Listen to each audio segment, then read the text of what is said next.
Hello, everyone, and welcome back to the Reason Why podcast, where we break down what Christians believe, why they believe it, and how to know whether it's true. Today, we are continuing our chapter by chapter study through C.S. Lewis's Mere Christianity. And today's episode, it's coming with a bit of a heads up.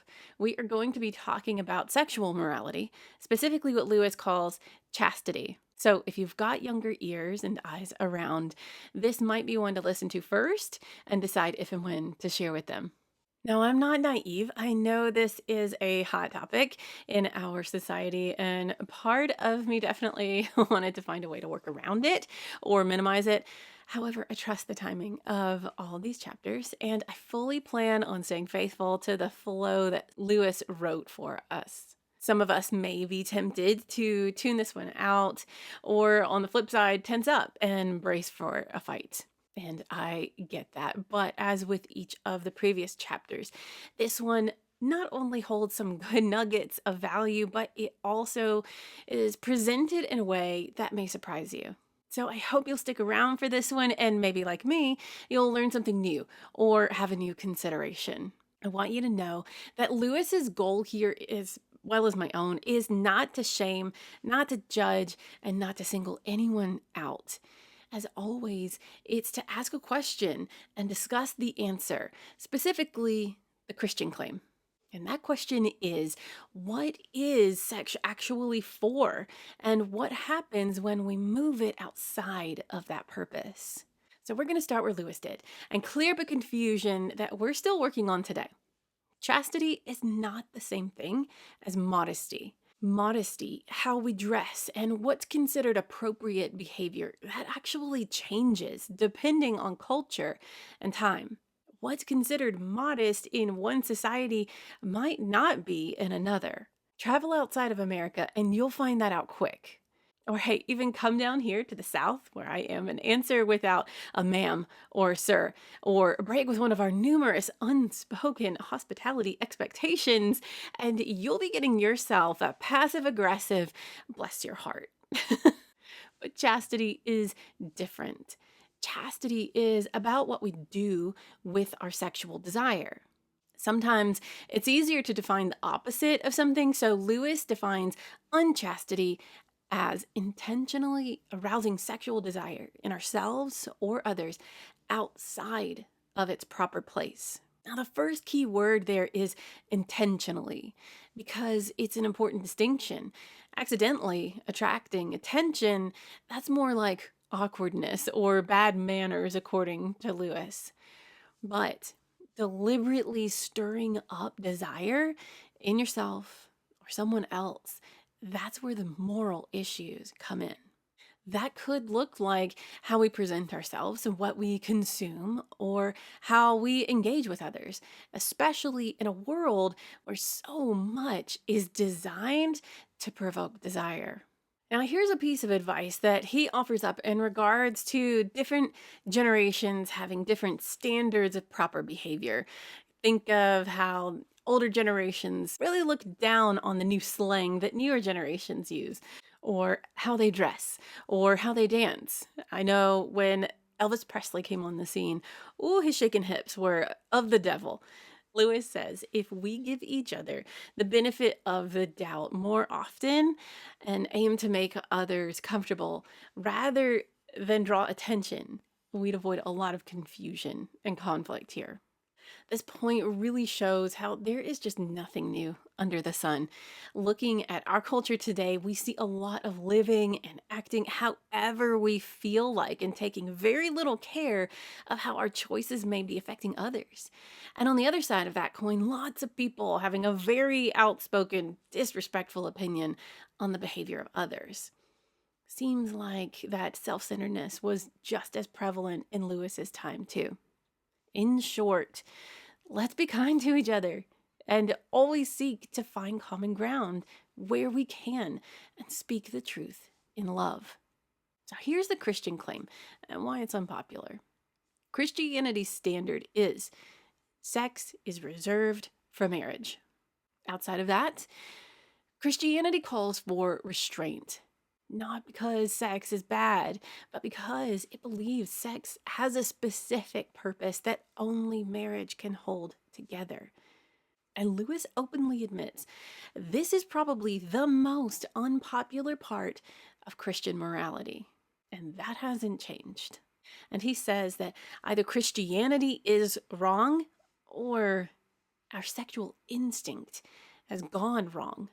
All right, so he offers up the appetite analogy to explain why. Lewis compares sex to something we all understand: hunger. Food has a purpose to nourish and sustain life, but our appetite can go beyond that. And if someone indulges in that appetite without restraint, it leads to something unhealthy. He says, imagine a culture obsessed with food, where people watch cooking shows all day, looked at images of food constantly, but rarely actually ate properly. Side note, this analogy that he came up with, it seems pretty prophetic because it sounds a lot like our culture today. We'd say something is off with that culture, right? And boy, is it. It's like scrolling food content for hours, but never sitting down for a real meal. Eventually, you're overstimulated, but still not actually nourished. He compares sexual culture to a kind of striptease, but with food. He asks, if people were constantly obsessed with food imagery, but never satisfied, would we assume there's not enough food? Or would we assume something has gone wrong with the appetite? And his conclusion is this: our culture doesn't show a shortage of sex, it shows an overstimulation of desire. Lewis argues that sexual desire doesn't decrease with indulgence, it often increases. And that's why he says we see so many distortions and excesses in this area. Now, whether someone fully agrees or not, it's hard to deny that we live in a world where sexual content is everywhere, and yet peace, clarity, and satisfaction in this area are not increasing. Christianity is often accused of being anti body or anti sex, but that's actually the opposite of what it teaches. Christianity says the body is good. We're told that humans are made in the image of God. God Himself took on a human body in the person of Jesus. And in the beginning, God called His creation, including our bodies, good. So the issue isn't that sex is bad, it's that something good has been misused or twisted, even. Now, this connects back to what we talked about earlier, this idea that something in us isn't quite aligned. Not that our desires are meaningless, but that they are not always trustworthy guides. Lewis says the original sexual instinct was good, but like everything else in our world, our broken world, it's been bent, distorted, and pulled out of its proper place. So, why is this so hard? Because if that's the case, why is chastity so difficult? Lewis gives us 3 reasons. One, we've been told a story. One that says if something feels natural, it must be good and even right. But that's not always true. Some desires are good and meant to be followed. Others need to be redirected or restrained. And the confusing part is sex is good. It's natural. But when it's pulled outside of its intended design, it stops being healthy. Lewis says that's where principles come in. Now, sometimes following what's right means setting boundaries or even removing something entirely. And while that is often necessary, it's not popular. Reason number 2, people think it's impossible. A lot of people hear the Christian standard and immediately think, yeah, that's not realistic. Lewis's practical advice? He says, don't start by deciding it's impossible. Start by trying. Ask for God's help. When you fail, because you will at times, ask for forgiveness. Get back up and keep going. No despair and no giving up. God doesn't expect instant perfection. He invites us into a process of transformation. And thirdly, Lewis says there is a misunderstanding of the action of repression. There's this idea that resisting sexual desire will somehow damage you, like it will cloud your mind or make you less human.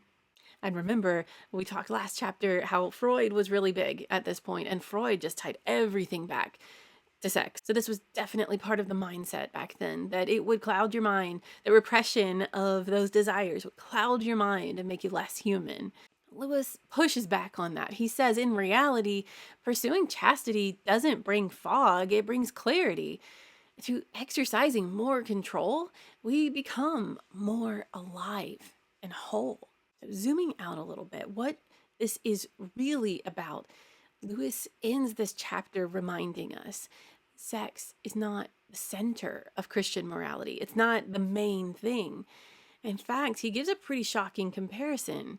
He basically says that a deeply prideful, self-righteous person, what he calls a diabolical prig, can be closer to hell than someone living in obvious sexual sin. Not because sexual sin doesn't matter. It certainly does. Jesus himself said that to lust after someone is to commit the sin itself. Lewis isn't minimizing sexual sin. He's warning us that pride is harder to see, it's harder to admit, and often more spiritually dangerous because we justify it. So what do we do with all of this?